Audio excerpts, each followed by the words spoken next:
MCM5.1 internal combustion switch rod grinder is mainly used to punish the defects of the rail ends and the overlap on the bifurcation point of the rail, and also to grind the flash birds of the rail edge.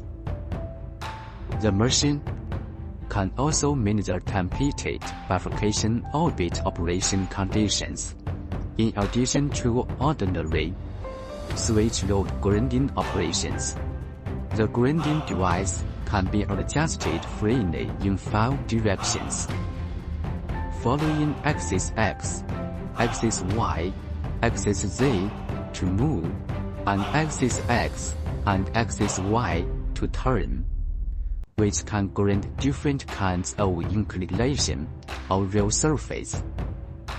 The machine rack can be adjusted freely so as to grind different rail distance.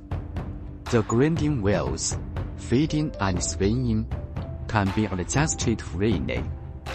Adjustment and locking convenience